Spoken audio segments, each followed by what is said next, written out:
Boa noite, sejam bem-vindos para o nosso estudo das quintas-feiras. Vamos dar prosseguimento ao nosso estudo de O Livro dos Espíritos. Hoje, dia 29 de setembro, com muita alegria, estamos aqui para dar sequência e recebê-los na paz de Deus. Que Jesus, o nosso Mestre, nos inspire, que a paz do Cristo nos envolva a todos, para que a gente possa ter aqui juntos, uns minutos, uma hora aí de estudo a respeito da doutrina espírita, do Evangelho, e comungarmos dessa luz que jorra do alto sobre todos aqueles que se predispõem a buscá-la. Nosso abraço fraterno a todos aqueles que não conseguem, por um motivo ou por outro, acompanhar aqui conosco online, ao vivo, mas que assistem em outros dias. Nosso abraço. Nosso boa noite aqui, Adriana Jamonoldi, já aqui no Insta, boa noite. O Adenilson também, chegando aí. A Estela, bem-vindos. Aqui os amigos e amigas pelo Face também já conectando para estudarmos juntos. Boa noite, viu, Adenilson? Bem-vindo. A Silvia Guerra, querida amiga aqui no Facebook também, desejando paz e luz. Muito bem-vinda. Nossa querida amiga Daniela Almeida. Tudo bem, Daniela? Bem-vinda, viu? Vamos aguardando, como de costume, apenas uns minutinhos para que outros amigos e amigas possam conectar também conosco, estudarmos juntos, Cristina Caon, seja bem-vinda, viu? Muito boa noite. Evani Santos, tudo bem, Evani? Não tem conseguido acompanhar online as últimas vezes, Quem mais aqui conosco? Deixa eu ver aqui, deu uma rodada a mais aqui. A Loiva Carnop, bem-vinda, Loiva. Ana Bortoleto, bem, que legal, boa noite. O Eduardo Toller Reif, tudo bem, Eduardo? Boa noite, bem-vindo, viu? A Fátima Marcaça Baldo, querido amigo Mauro Furuta, lá de Itápolis, meu abraço, viu, Mauro? A todos aí de Itápolis. A Dani Almeida, já cumprimentamos. A Olga Siqueira, Zuleide Carvalho, querida amiga. Que bom, Ivani? Graças a Deus, tudo bem. Então, é isso aí. Pessoal, na semana passada, nós falamos sobre felicidade e infelicidade relativas, e perda dos entes queridos. E hoje nós vamos estudar alguns tópicos que são assim mais curtinhos, poucas perguntas. Então eu creio que a gente deve estudar decepções e ingratidão, que é um tópico. Devemos estudar também uniões antipáticas e também temor da morte. São tópicos assim bem curtinhos, uma, duas questões só, tá? Então eu creio que vai dar. Só que nós ficamos com uma questão pendente da semana passada, quando nós falamos sobre perda dos entes queridos, E faltou uma questão que eu considero importante, eu não queria deixar de estudá-la hoje, que é a questão 936, tá? Então a gente vai começar com essa questão 936 e aí depois a gente já prossegue para o assunto que nós divulgamos aqui para hoje, tá bom? Vamos só terminar essa última questão da perda dos entes queridos, tudo bem? Então, deixa eu ver aqui, já vamos começando. Vamos lá então, na questão 936, só um minutinho, por favor.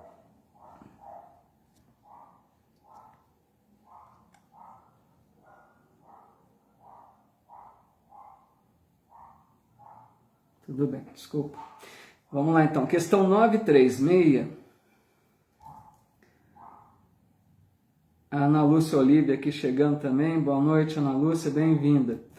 936, Kardec pergunta: como é que as dores inconsoláveis dos que sobrevivem se refletem nos espíritos que as causam?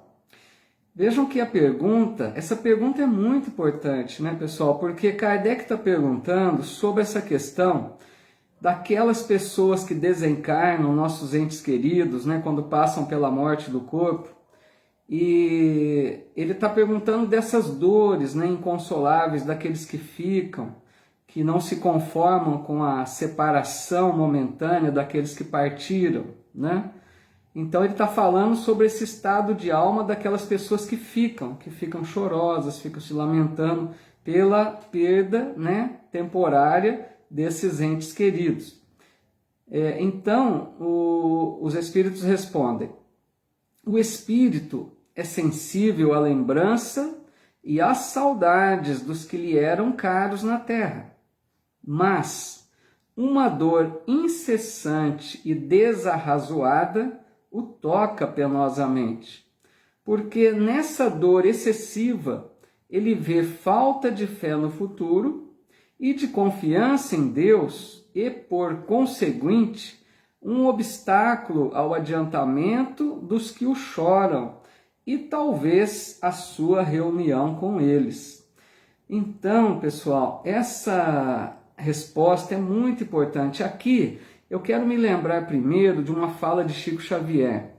Chico, lá no Pinga Fogo, se vocês não viram, procure pesquisar pela internet. Pinga Fogo da TV Tupi, se não me engano, ano de 71, né? Chico responde uma pergunta nesse sentido, das pessoas que choram a perda dos entes queridos. Então ele diz mais ou menos assim, que quando as nossas lágrimas refletem a saudade tocada de esperança, né? Quando a gente chora por aquela saudade, mas sabendo que um dia vamos nos reencontrar, então essas lágrimas fazem bem aos nossos entes queridos que partiram. Mas, diz Chico, mas quando as nossas lágrimas representam revolta diante dos desígnios de Deus, quando a gente se revolta, quando a gente reclama com Deus, não se conforma com a separação, essas lágrimas podem prejudicar os entes queridos. Então é muito importante para a gente analisar esse estado de alma que às vezes ficamos no momento da morte, da separação de um familiar, de um amigo muito querido, né? E eles dizem aqui que os entes queridos que se foram, eles sofrem, sabe por quê? Interessante isso, olha. Eles sofrem mais, sabe por quê? Pela falta de fé da nossa parte, daqueles que reclamam, que se revoltam, que não se conformam com a separação. Então aqueles que lá estão sentem-se entristecidos até ao ver a falta de fé dos que ficaram. Porque, vejam bem, isso representa um obstáculo ao adiantamento espiritual desses que ficaram. Esse estado de alma, de revolta, de inconformismo, isso representa pouca elevação espiritual, mostra que não estão progredindo espiritualmente, não estão confiando em Deus, né? Então, isso pode ser, veja o que os espíritos disseram, pode ser um obstáculo à reunião com estes. Quer dizer o quê? Esse estado de alma vai somente atrapalhar, porque quando a gente desencarnar, os que ficaram, né? Falo nós assim, no sentido dos que ficaram. Aqueles que ficaram e se separaram momentaneamente daqueles que amam, que partiram antes, né, para a vida espiritual, quando estes que ficaram desencarnam, pensando que vão se reencontrar, se a postura foi de rebeldia, de revolta, de inconformismo, pode acontecer de não se encontrarem. Então vejam, isso é mais um motivo para aqueles que estão do lado de lá ficarem tristes, porque eles podem perceber que vai dificultar o reencontro. Então é muito importante nós pensarmos sobre isso, né? Essa questão de como nós estamos reagindo diante desse momento da morte. Boa noite, Marilena Liporini aqui também, a Rose, boa noite, viu? Bem-vindas. e aqui no Face também, mais amigos e amigas que foram chegando, sejam todos muito bem-vindos, viu? A DJ Vitória Brito, a Rosilene Borges aqui também, uma amiga que conhecemos há pouco tempo agora no site Espiritismo Brasil, né? Rosilene, bem-vinda, viu? Fico feliz com a tua presença aqui estudando conosco também. Salete Silva, Sérgio Gombio também aqui, repassando seus conhecimentos com todos nós. Deus abençoe você sempre, abraço. Obrigado, Sérgio, um abraço, viu, meu irmão? Muito obrigado pelas palavras carinhosas aí. Seja bem-vindo sempre. Kátia Ferreira, Sandra Alck, Ana Maria Andrade, né? Vanessa Vidotto também, bem-vinda. Surama. E aqui a Salete, né, dizendo, sentir saudades é normal, mas compreender que esta separação é temporária. Muitos perdem até a fé em Deus, né, diante da perda de um ente querido. É justamente, a gente tem que ter essa ideia de que é uma separação temporária, né? Não ter esse desequilíbrio tão grande. A Vanessa dizendo aqui também, né, como é bom a cada dia aprendendo mais e mais. Que bom, vamos estudando, né, Vanessa? É isso mesmo. Então, pessoal, acho que ficou bem claro, né, essa questão para a gente lembrar-se sempre. Porque todos nós já passamos ou vamos passar mais vezes, né, por esse momento de separação daquelas pessoas que amamos. É difícil, é uma dor realmente. É uma perda, como nós comentamos na semana passada. É uma perda, porque é a perda da convivência. Nós sabemos que não vamos nos separar definitivamente, um dia nos reencontraremos. Mas a nossa posição, né, a nossa postura diante desse momento é muito importante. Manter a fé, a resignação. Lógico que vamos chorar de saudades. Mas como disse Chico, né, que as nossas lágrimas possam refletir a saudade tocada de esperança. Olha que bonito. É aquela saudade gostosa, que confia que um dia vamos nos reencontrar. Legal? Nós vamos agora para o tópico, a Celinha dizendo também aqui, ótima essa explicação, que legal. Bem-vinda, Célia. Nós vamos agora para o tópico decepções, ingratidão, afeições destruídas, tá? Que é a questão 937, e a pergunta é a seguinte: para o homem de coração, as decepções oriundas da ingratidão e da fragilidade dos laços da amizade não são também uma fonte de amarguras? E eles respondem, são. Porém, deveis lastimar os ingratos e os infiéis. Serão muito mais infelizes do que vós. A ingratidão é filha do egoísmo, e o egoísta topará mais tarde com corações insensíveis, como o seu próprio o foi. Lembrai-vos de todos o que hão feito mais bem do que vós, olha só, que valeram muito mais do que vós, e que tiveram por paga a ingratidão. Olha só que puxão de orelha que eles dão em nós aqui, né? Lembrai-vos de que o próprio Jesus foi, quando no mundo, injuriado e menosprezado, tratado de velhaco e impostor, e não vos admireis de que o mesmo vos suceda. Seja o bem que houverdes feito a vossa recompensa na terra, e não atenteis no que dizem os que hão recebido os vossos benefícios. A ingratidão é uma prova para a vossa perseverança na prática do bem. Ser-vos-á levada em conta, e os que vos forem ingratos serão tanto mais punidos, quanto maior lhes tenha sido a ingratidão. Que resposta, né? Completa, sábia, né? Porque aqui Kardec começa perguntando, né, meus amigos, sobre, para o homem de coração, ele diz. Quando ele fala homem de coração, lógico, né, homem no sentido de ser humano, para o ser humano sensível, né, uma pessoa com sensibilidade, ele pergunta se as decepções da ingratidão, né, não são fontes de amargura. Os Espíritos confirmam, é lógico, né? A ingratidão é uma fonte de amargura. Mas logo os Espíritos esclarecem, como que para nos dizer assim, olha, mas não fiquem lamentando tanto isso, né, os Espíritos, como se dissessem isso. Porque eles dizem, devemos lastimar os ingratos e os infiéis, porque serão mais infelizes do que nós. Então vejam, se nós fazemos o bem, se nós procuramos ajudar as outras pessoas de forma desinteressada, vocês concordam que o bem verdadeiro não espera recompensa? O bem, a caridade mais pura, a caridade verdadeira, é desejar a felicidade do outro sem esperar nada em troca. Então, quando a gente age assim, a gente não deveria esperar o reconhecimento, a recompensa, né? Então, a gente não sofreria com a ingratidão, vocês concordam? Porque se a gente não espera a reação do outro, a ingratidão não nos abalaria tanto. E é o que os Espíritos dizem, os ingratos serão mais infelizes, porque nós fizemos o bem, e tudo bem, podemos ter sofrido uma ingratidão. Mas e os que foram ingratos? Esses vão sofrer mais, serão infelizes, né? A Ivani Santos coloca aqui, no Evangelho fala que Deus permite a ingratidão para ver nossa perseverança em fazer o bem.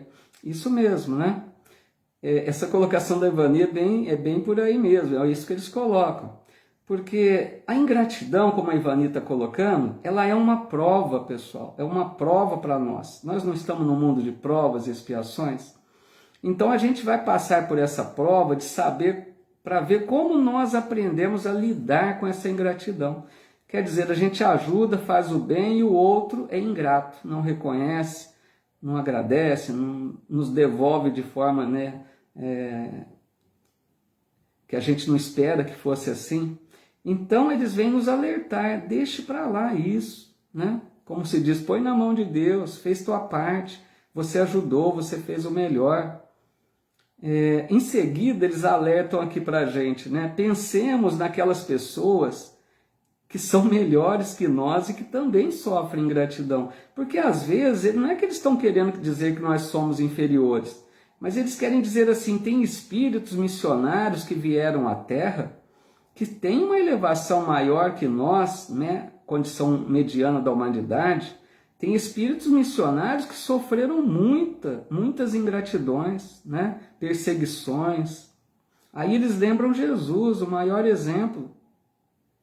Quando a gente se recorda de Jesus, né, meus amigos, o que Jesus fez a vida inteira de bem, de luz que ele levava, de consolo, de orientação, de amor mais puro.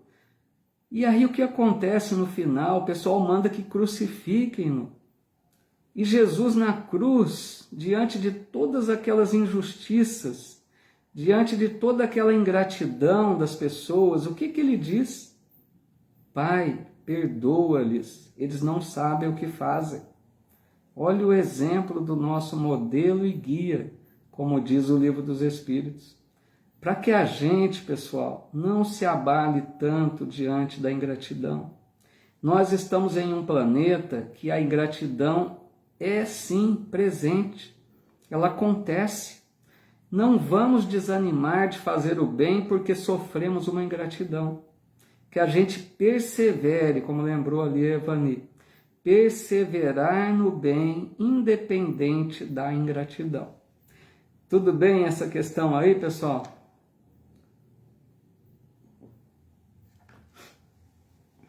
Vamos ver aqui se tem alguma colocação no Face, que às vezes não consigo acompanhar na hora, né?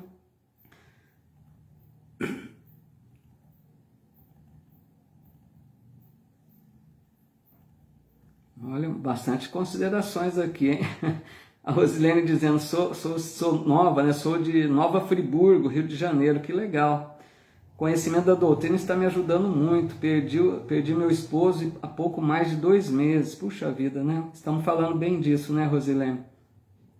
Deus te dê forças, viu, amiga, para que você enfrente, né, esse momento difícil com essa resignação, com essa força, né, que vem do alto, para que você supere esse momento aí difícil. E a doutrina é luz mesmo, é consolo.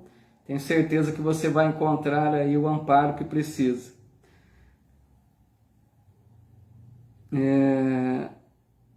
A Salete lembrando também a passagem quando Jesus curou os leprosos, mas somente um voltou para agradecer. Muito bem lembrado, Salete. Jesus curou 10 leprosos, né? E só um voltou. Veja aí a ingratidão, né? A Zilma Siqueira também, a Celinha Lombardo dizendo, sim, dando força para a Rosilene, né? A Ruth Diogo. O que mais aqui? Rocha Forte, bem-vinda, amiga. A nossa amiga aqui dos estudos, né? Bem-vinda. Tudo bem até aqui então, né? Vamos ver, acho que tem várias colocações, mas acho que está tudo tranquilo, né? A Vanessa dizendo, a doutrina é maravilhosa, é luz sempre para todos nós, é isso mesmo, muito bom. Pessoal, vamos mais uma aqui então, que agora nós vamos para uniões antipáticas. Como eu disse, né, são tópicos bem ligeiros, poucas questões em cada um. Agora é a questão 939, tá bom? E Kardec pergunta da seguinte forma: uma vez que os espíritos simpáticos são induzidos a unir-se, como é que entre os encarnados, frequentemente, só de um lado há afeição, e que o mais sincero amor se vê acolhido com indiferença e até com repulsão? Como é, além disso, que a mais viva afeição de dois seres pode mudar-se em antipatia e mesmo em ódio? Então os espíritos responderam: não compreendes então que isso constitui uma punição, se bem que passageira? Eles ainda amenizam, né? Depois, quantos não são os que acreditam amar perdidamente porque apenas julgam pelas aparências, e que, obrigados a viver com as pessoas amadas, não tardam a reconhecer que só experimentaram um encantamento material? Não basta uma pessoa estar enamorada de outra que lhe agrada e em quem supõe belas qualidades. Vivendo realmente com ela, é que poderá apreciá-la. Tanto assim que em muitas uniões que a princípio parecem destinadas a nunca ser simpáticas, acabam os que as constituíram, depois de se haverem estudado bem e de bem se conhecerem, por votar-se reciprocamente duradouro e eterno amor, porque assente na estima. Cumpre não se esqueça de que o espírito é quem ama e não o corpo, de sorte que, dissipada a ilusão material, o espírito vê a realidade. Então, Kardec fez aqui, né, pessoal, duas perguntas. Primeiro, ele pergunta por que a afeição, muitas vezes, está apenas de um lado, né?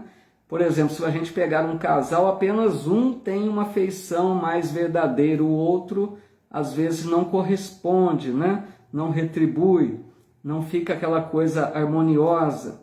E o Kardec faz uma pergunta em seguida: por que às vezes aquele casal que se une a princípio por afeição, às vezes se transforma em antipatia, né? Então os espíritos começam respondendo que muitas vezes é uma punição. Vamos entender sempre, pessoal, a palavra punição, tá? Porque eu gosto de reforçar sempre isso. Para não parecer uma ideia de castigo, né? Punição, castigo, não. Quando a gente encontrar a palavra punição ou castigo na obra de Kardec, entendamos que ele já deixou muito claro isso, que se refere apenas à consequência do mal praticado no passado. Então, em existências passadas, aquela pessoa que hoje sofre, né, com uma antipatia pelo outro, né, essa pessoa provavelmente no passado fez algo para aquela pessoa.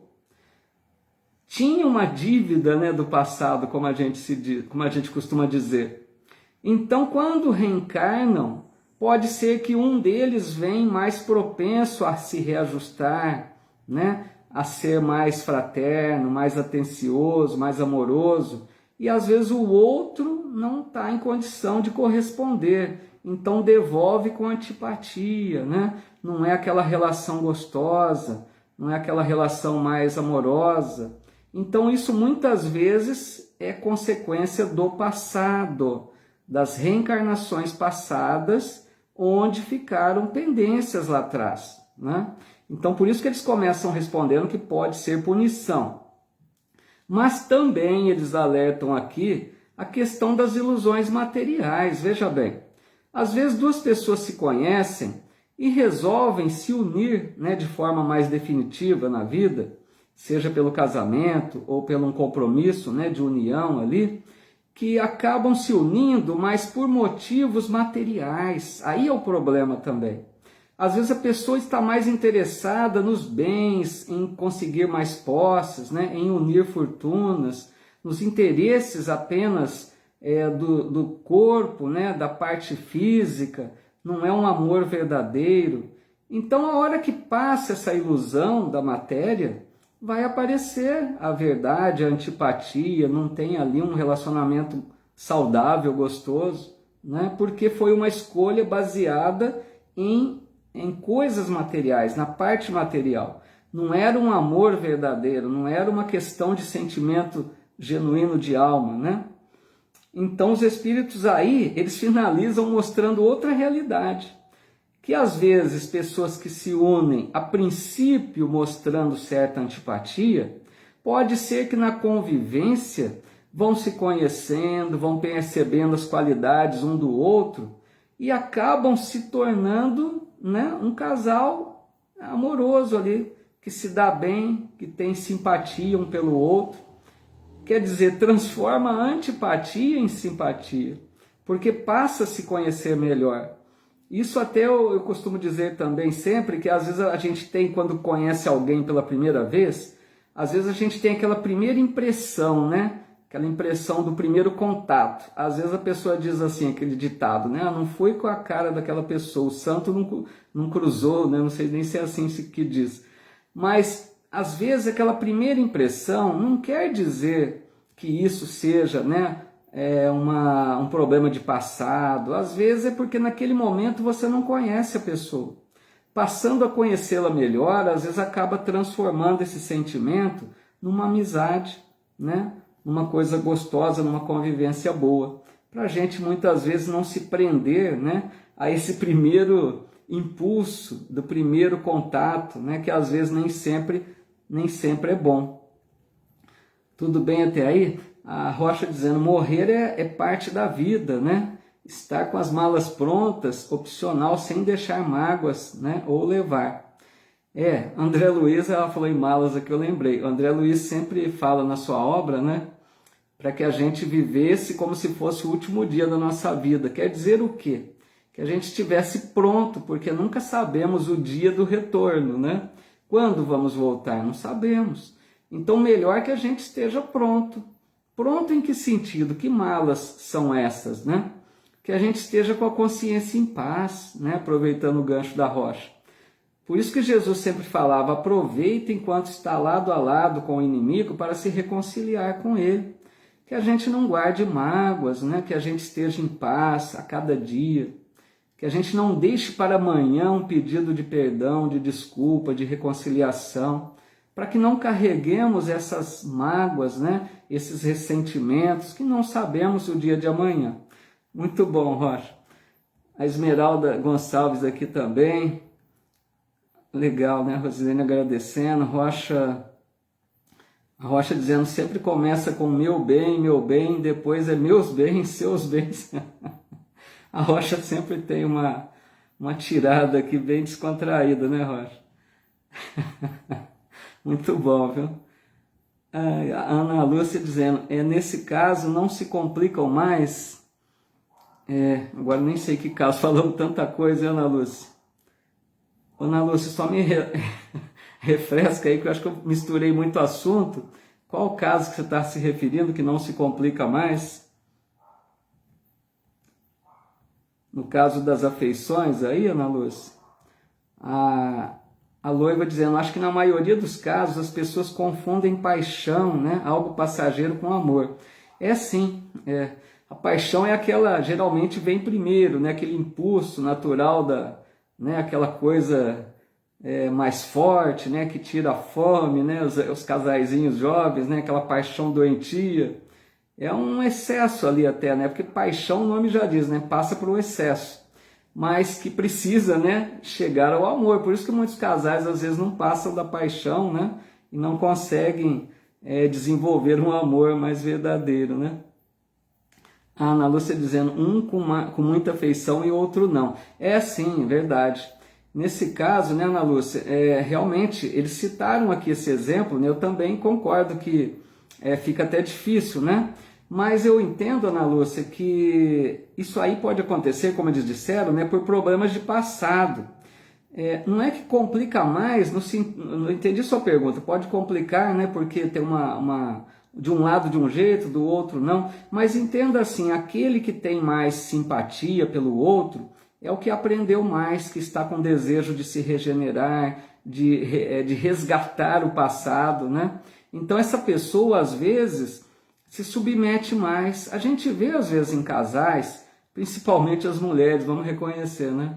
Muitas vezes as mulheres são mais tolerantes, né? São mais submissas, são mais resignadas. É mais natural da condição de mulher. Não estou dizendo que é regra, né? Tem muitos homens que são assim também. Mas em geral as mulheres são aquelas que vão mais para o sacrifício, né? E é bonito isso. A gente pode dizer, mas está se sacrificando, mas uma alma que consegue se sacrificar pelo bem do outro, isso é nobre, né? Isso mostra elevação espiritual, né? É nesse sentido, viu? A Ivani dizendo, não desenvolve o amor porque não preza o respeito, né? Então, o respeito é muito sério, né, Ivani, no relacionamento, né? Muito bom, é isso mesmo. O que mais aqui? Vamos ver se tem alguma colocação.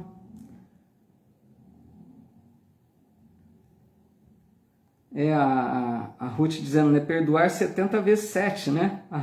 A fórmula de Jesus, é isso mesmo.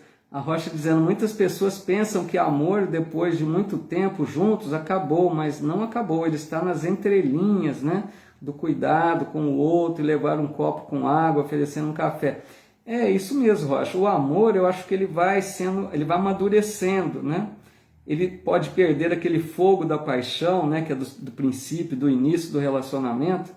Mas o amor verdadeiro é esse, né? Quando a gente vê aquelas pessoas, é tão bonito, né? Pessoas às vezes tão velhinhas, juntas, de mão dadas, né? Compartilhando o dia, todos os afazeres. Então isso é bonito, isso é aquele amor mais verdadeiro, né?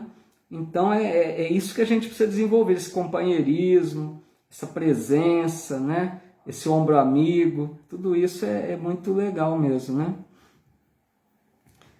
Bom, vamos mais à frente aqui então. Que legal, Vanessa dizendo, aprendendo muito, grata a todos. É legal, é isso mesmo, a gente está estudando em grupo, é muito bom, né, Vanessa? Vamos lá então para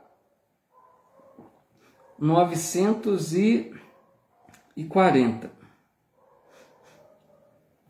Na 940, Kardec pergunta, não constitui igualmente fonte de dissabores, tanto mais amargos quanto envenenam toda a existência, a falta de simpatia entre seres destinados a viver juntos? Então Kardec ainda está nessa questão, né? Dois seres que estão juntos, com a falta de simpatia, né?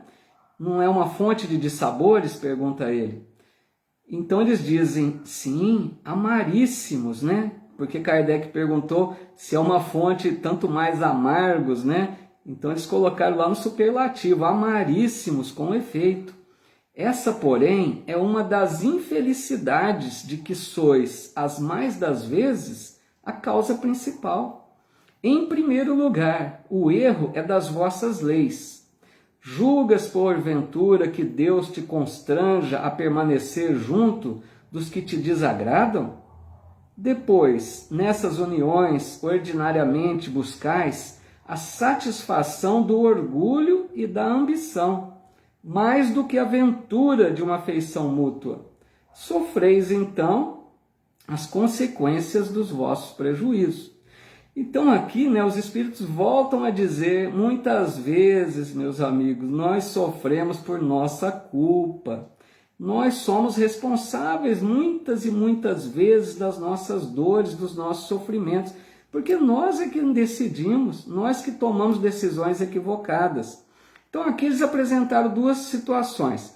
Primeiro eles falam do erro das leis, né? Isso porque, pessoal, esclarecendo, na época de Kardec, século XIX, ainda não havia o divórcio, né? Eles disseram aqui, o erro de vossas leis, dizendo que não é preciso viver juntos, obrigados a viver juntos. Então os espíritos estão defendendo aqui a ideia da validade do divórcio, né? Lógico, a doutrina espírita é a favor do divórcio naqueles casos em que a união, em que permanecer juntos, melhor, passa a ser um risco, né? A paz, a tranquilidade, a segurança física até. Então a doutrina espírita, lógico, não é que apoia facilmente a separação. A doutrina espírita nos orienta a fazer de tudo para permanecermos juntos, né? Não é a partir do primeiro problema que vamos nos divorciando. Mas chega em determinado ponto da relação que às vezes o casal não consegue mais manter o mínimo, né, de respeito, de boa convivência. Então o que é melhor? O divórcio. É isso que eles estão dizendo. O divórcio, que à época de Kardec ainda não estava regulado, né, regulamentado pelas leis, agora sim.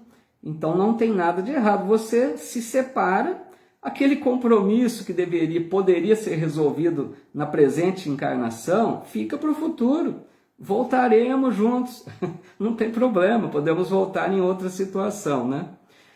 Adriana Giamonodi dizendo aqui, quando conheci o Adenilson, ele me convidou para passear, fiquei apaixonada só porque ele abriu um portão para eu passar. Tá vendo? Pequenos gestos, né, Adriana? Gestos de cavalheirismo, né, que acabam conquistando. E aí eles dizem aqui também, né, ou pelo problema das leis, que no caso agora já não há, né, podemos nos divorciar, no divórcio, né, ou então eles dizem, muitas vezes buscamos nessas uniões a satisfação do orgulho e ambição, que é aquilo que já comentamos também um pouco. Quantas pessoas se unem mais por, né, atrativos da matéria, por interesses materiais. E aí depois de um tempo não vai ter bom relacionamento. Chega uma hora que a matéria não consegue manter um bom relacionamento. Se não há amor verdadeiro, né, se não há simpatia, se não há afinidades, né, de almas, vai ficar difícil, né? Então aí depois, no desdobramento da questão, Kardec pergunta, mas e se há um filho, por exemplo, né, dependendo do casal, não fica complicado?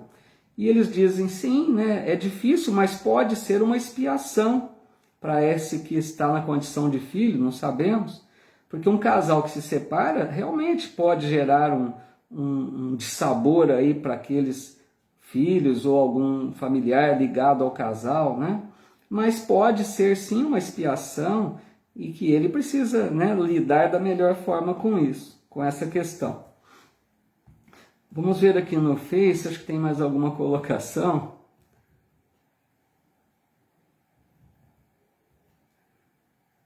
A DJ dizendo aqui, né? A Simone Otávio aqui também, bem-vinda, viu? A DJ dizendo, para mim o amor com o tempo fica muito melhor, o carinho, a atenção, o cuidado. Então isso, né? Isso é que é o importante, né? Se a gente conseguir passar pela primeira fase e chegar nessa condição, né, de carinho, de respeito, aí sim, aí é o amor, né, verdadeiro. A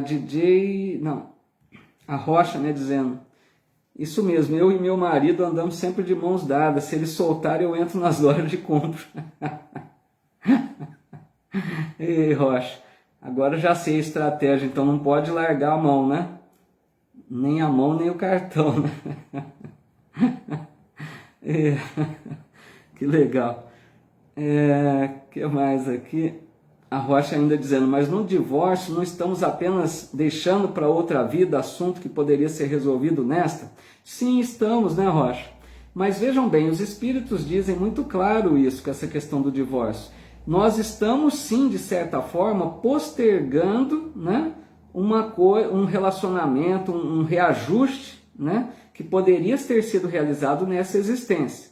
Mas, Rocha, se o casal no presente momento não está em condições de melhorar a situação, melhor que postergue isso.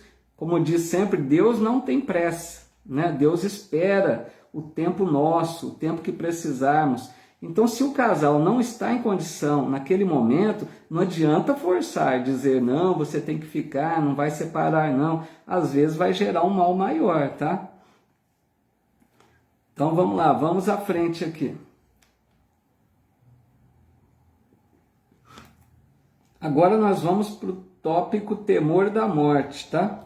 Falei para vocês que era tudo tópicos assim bem rapidinhos, né? Uma, duas questões só. Por isso que eu estou trocando rápido aqui, a questão 941 agora, tá? Temor da morte. E Kardec, o Mauro fez uma colocação aqui, vamos ver antes, dizendo, às vezes temos que escolher o mal menor. Isso mesmo, é essa colocação que o Mauro faz. Obrigado, Mauro. É essa colocação que fica claro, mal menor, né? É um mal jogar para frente? É, mas é um mal menor do que se houvesse... Imagine se um casal se agride fisicamente, por exemplo, né? Então poderia resultar um mal maior de continuar juntos, é nesse sentido. Obrigado, Mauro, valeu pelo apoio e pela ajuda. Vamos lá então, 941, a pergunta é a seguinte. Para muitas pessoas, o temor da morte é uma causa de perplexidade. De onde lhes vem esse temor, tendo elas diante de si o futuro? Vamos esclarecer a pergunta, né? Porque Kardec, gente, acho que vocês já devem ter percebido isso, Kardec, um dos pontos que ele bateu muito forte na sua obra é a vida futura, que ele falava, vida futura. O que é vida futura? É a certeza da vida espiritual, que a vida prossegue, né? Não morremos. Então, Kardec pergunta a partir disso, se nós temos a certeza, nós pelo menos espíritas, né? E não só os espíritas, os espiritualistas em geral, mas nós espíritas temos informações detalhadas de como a vida prossegue, né? Então ele pergunta, de onde vem esse temor se nós sabemos da realidade, né, dessa vida futura? E os espíritos responderam, falece-lhes fundamento para semelhante temor. Quer dizer, eles começam dizendo, não faz sentido ter medo da morte. Aí eles continuam explicando, mas que queres?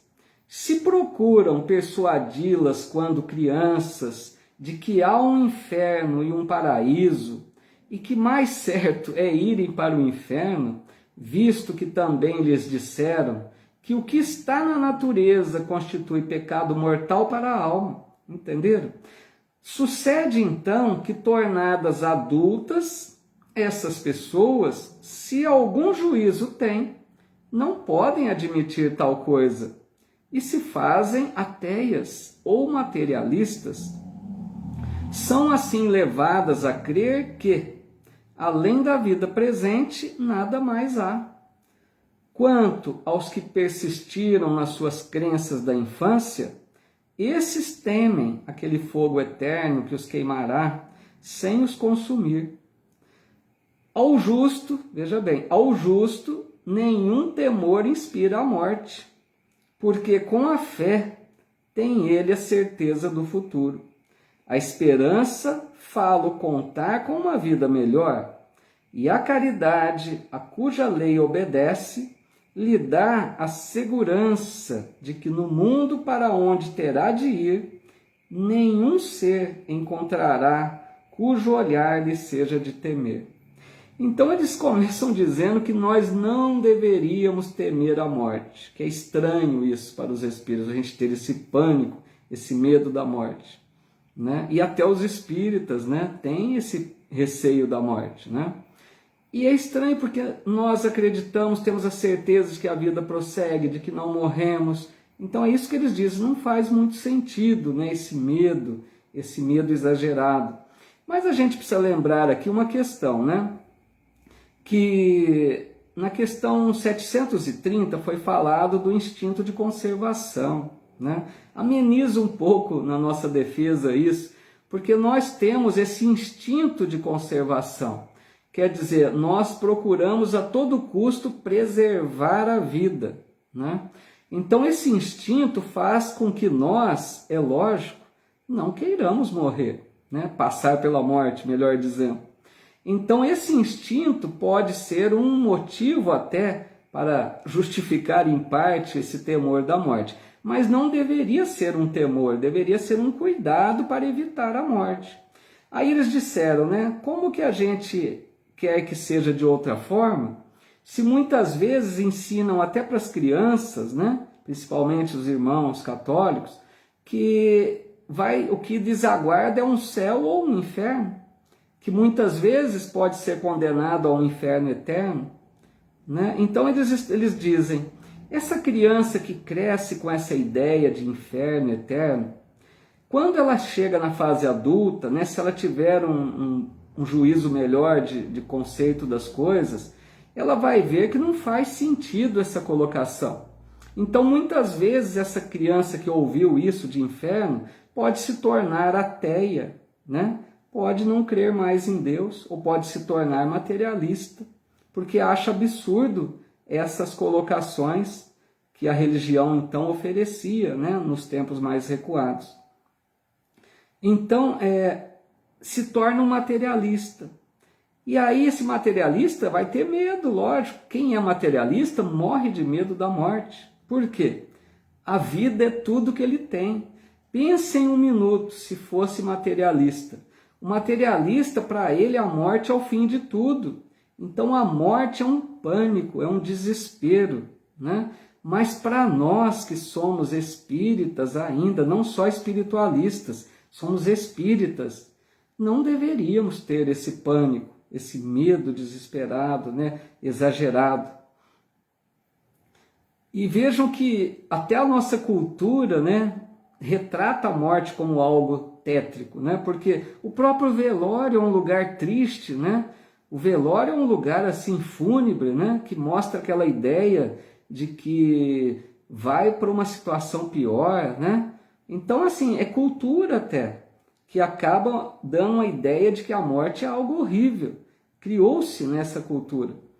E aí eles finalizam dizendo algo muito importante, pessoal, sobre a pessoa considerada o justo. Aquela pessoa justa, quem seria? A pessoa de bem, que vive em paz, que faz o seu melhor, que confia em Deus, em suas leis, que sabe que Deus não nos desampara, que é fraterna, que é bondosa, que perdoa, que tem paciência, que tem tolerância. Essa pessoa que é o chamado justo não teme a morte. Por quê? Sabe, né, conhecendo da visão espírita, sabe que vai voltar com tranquilidade para o mundo espiritual. Vai ser recebida com festas no mundo espiritual, porque realizou bem a sua tarefa aqui. Porque nós viemos para cá, lembremos sempre disso. Nós estamos aqui para desempenhar uma tarefa, realizar compromissos assumidos na espiritualidade, nos reajustarmos com os desafetos, trabalharmos nossas imperfeições. E quando a gente consegue realizar isso, nós voltamos com festas, né? Voltamos com alegria, somos recebidos pelos amigos, pelos familiares da espiritualidade, porque fizemos o nosso melhor. Aí não precisamos ter medo nenhum da morte, né? Vamos ver aqui então se tem mais alguma colocação. Ah, que bom, nossa querida amiga Maria Paiva. Tudo bem, Maria Paiva? Amiga lá de Portugal, tem algum contato com ela dizendo que às vezes é difícil acompanhar as lives porque tem o fuso horário aí de 4 horas, né, Maria Paiva? Lá já é mais de meia-noite. Puxa vida, muito obrigado pela tua presença, viu? Dizendo aqui, né, primeira vez, parabéns pelo seu trabalho, um abraço. Muito obrigado, fico muito feliz com a tua presença. Que bom se você puder comparecer mais vezes, fico feliz. O meu abraço, tá? Fraterno. Deus te abençoe, querida amiga. A Rocha dizendo aqui, né? Já fui em velório com bebida, salgadinhos e música. Te confesso que foi constrangedor. Então, essa questão do velório, né, até aproveitando o gancho da Rocha, a gente precisa, né, Rocha, tomar um cuidado muito grande com essa questão do momento do velório, né, que o corpo está sendo velado.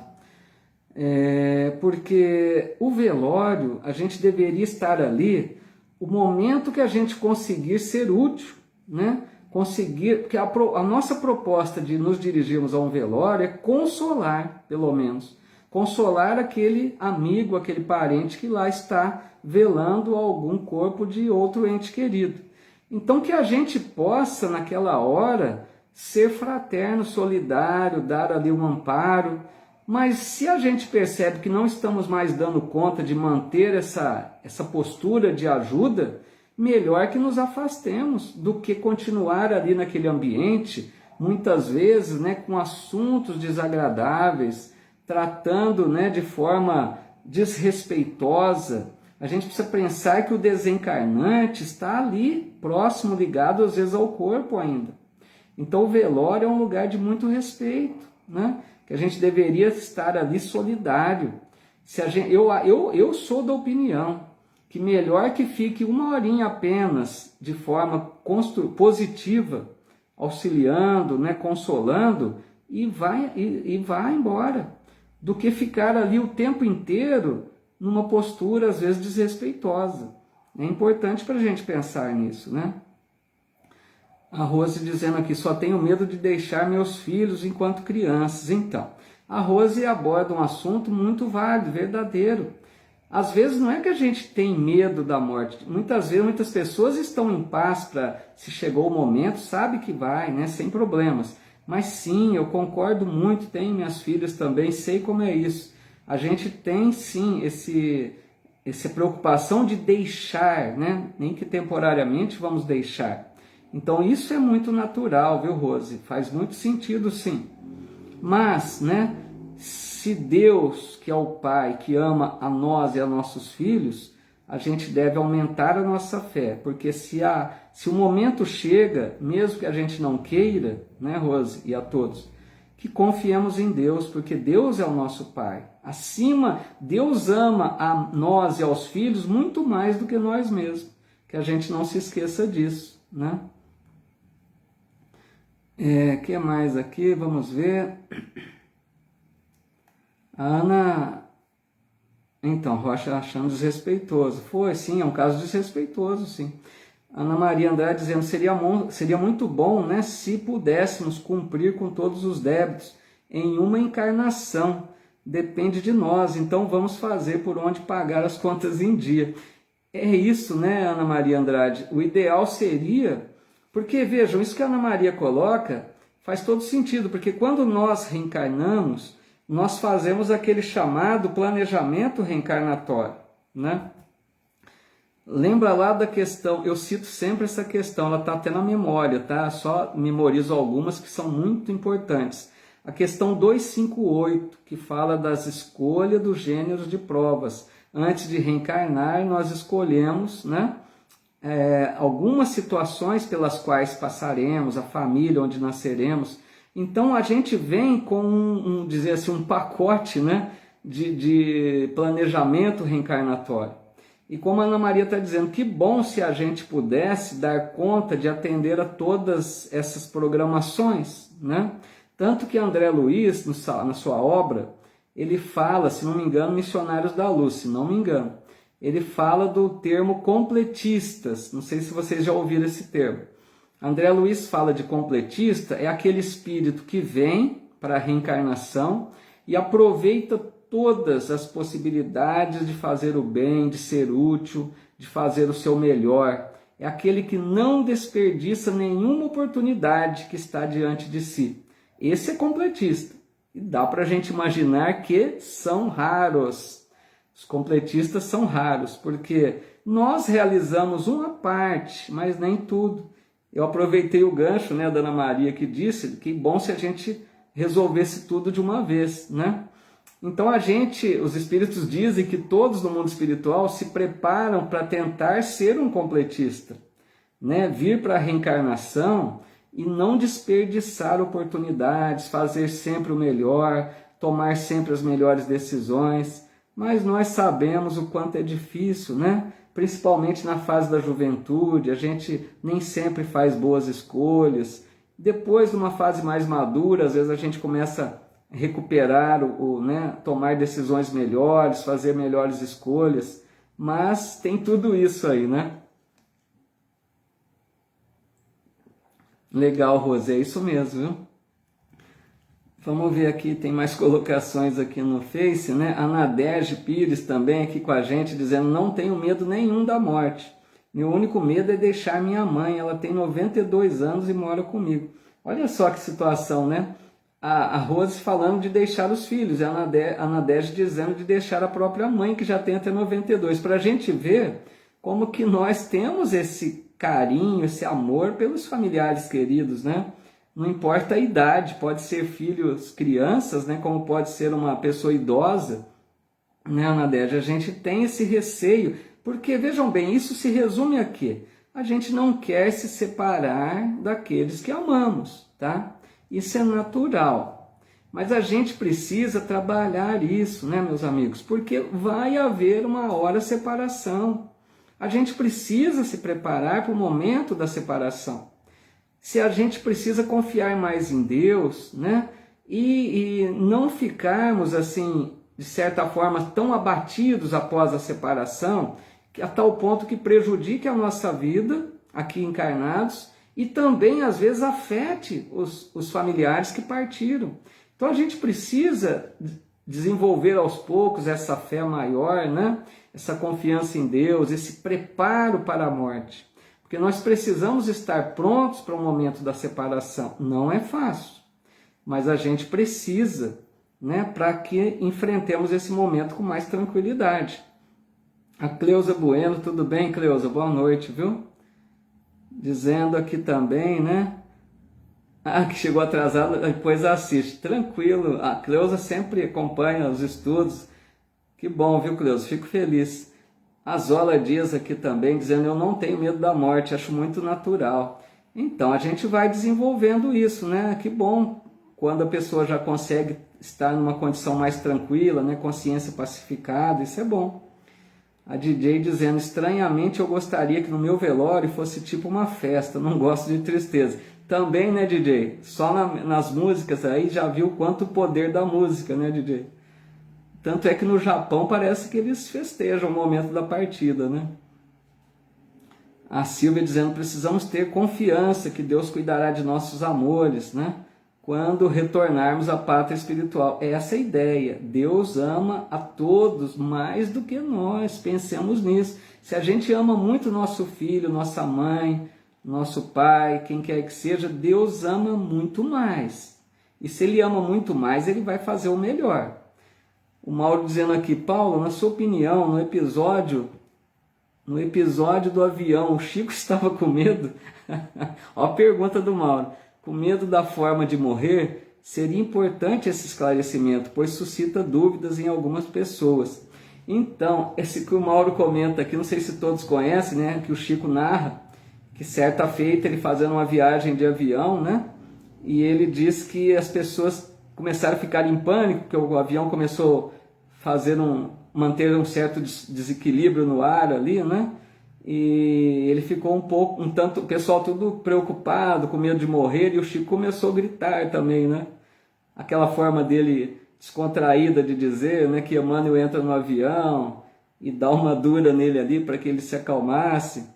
Então, assim, na minha opinião, né, como o Mauro está colocando, eu também achei um tanto quanto estranha essa colocação de Chico, porque, veja bem, Chico é um espírito que, lógico, não tinha, sabia totalmente da realidade espiritual, né? Eu acho que ele levou ali numa forma mais descontraída, né? Assim, até para mostrar para as pessoas que ele não é alguém tão diferente dos outros, né? Dizendo que ele queria continuar mais tempo vivo. Ele sempre dizia que buscava muito viver o máximo que pudesse, né?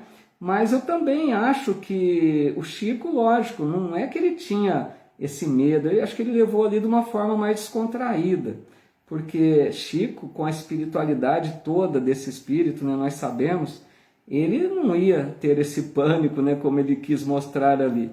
Então, na minha opinião, Mauro, eu acho que ele foi apenas assim, querendo se mostrar mais igual, né? Levar de uma forma descontraída, mas que ele sempre mostrou que ele vivia nos dois mundos, né? Mais do que ele, ninguém, para saber da realidade do mundo espiritual.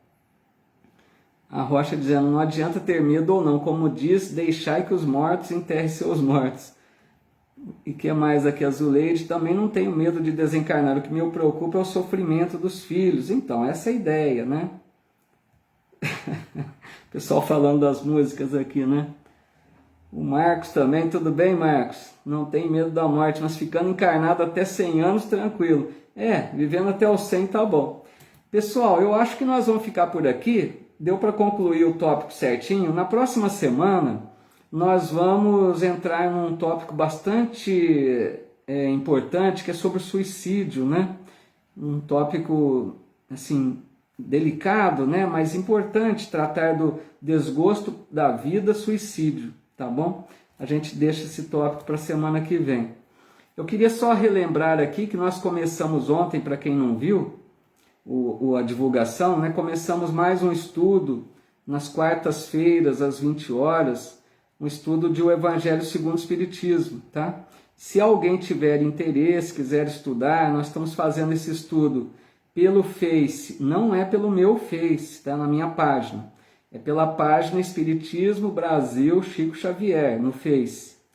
E na minha página do Instagram, aí sim, eu transmito pelo meu Instagram e pelo Face do Espiritismo Brasil Chico Xavier. Todas as quartas, às 20 horas, tá bom? Se alguém quiser acompanhar também conosco. A Rocha dizendo, depois do segundo infarto não tem mais que ter medo. Então, que nem a Rosilene dizendo, né, que o esposo não tinha, estava preparado, né, tinha conhecimento da doutrina. É importante, né, pessoal, o conhecimento. A Rosilene aborda aqui um assunto importante. A gente é bom conhecer da doutrina para que a gente saiba, né, que a gente se reconheça, às vezes, até desencarnado. Muitos não se reconhecem. Mas também, né, Rosilene, além do conhecer, é importante praticar, né?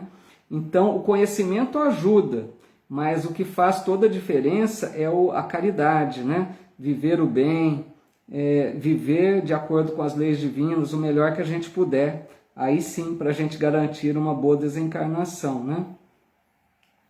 A Rocha dizendo aqui, vamos passar esse estudo para sexta-feira. Então, Rocha, eu até pensei na sexta também, sabe? Eu fiquei analisando alguns dias que eu não tinha compromisso fixo. A sexta é um deles. Mas a sexta eu achei que é um dia que muitas pessoas não gostam. Eu fiquei com essa impressão, né? Que a sexta é um dia que as pessoas às vezes deixam mais para descontrair, para sair de casa, né? Então eu acabei optando aí pela quarta, que era o único dia, assim, alguns dos únicos dias que eu poderia livre. Mas podemos ir pensando aí, se for o caso de alterar, né? Vamos ver, vamos pegando sugestões aí, quem sabe. Pessoal, então, como sempre fazemos, vamos agradecer muito a Deus, né, a Jesus, o nosso Mestre, aos bons espíritos amigos, que nos ajudaram em mais esta noite de estudos. Que os bons amigos espirituais possam visitar nossos lares, deixando a paz, ajudando a todos aqueles que se encontram enfermos por toda parte, né? Ajudando os lares que estão em desequilíbrio. Quantas pessoas vivendo em desarmonia, com conflitos dos mais variados tipos.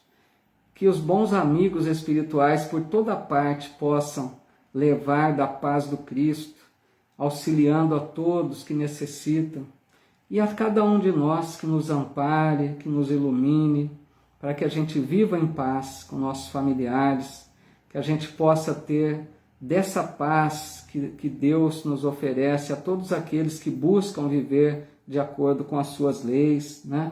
Buscando fazer o seu melhor. Então agradeço imensamente a cada um de vocês que aqui estão conosco, sempre uma alegria muito grande, essa companhia tão fraterna de vocês, né? Participando aqui com tantas mensagens, com esse carinho de vocês. Então eu sou muito grato, Que Deus abençoe os lares de todos, que fiquemos na paz de Deus, né? Quantas mensagens aqui tão carinhosas, eu fico assim até emocionado de ver o carinho, a gentileza de vocês todos participando aqui desses estudos. Não tenho nem como agradecer por tanto tempo, né? Estudando juntos, chegando amigos novos sempre. Então, Deus abençoe-nos a todos, que possamos nos encontrar na próxima quinta-feira, aqueles que estão estudando também o Evangelho na próxima quarta-feira, né? E que Deus nos ampare sempre, nos abençoe, para que a gente possa, né, amigos, continuar perseverando nesse caminho, eu digo, pelo menos meu, de redenção espiritual, que a gente está aprendendo a viver melhor nessa existência com as luzes da doutrina espírita, que a gente aproveite dessas bênçãos, né? Essa luz que a doutrina projeta em nossa vida. Agradeço imensamente a cada um, todas as mensagens tão fraternas que eu vou ler aqui com muito carinho, e só Deus para retribuir a cada um de vocês todo esse carinho, todo esse amor. Até a próxima então, meus amigos. Um abraço fraterno a todos.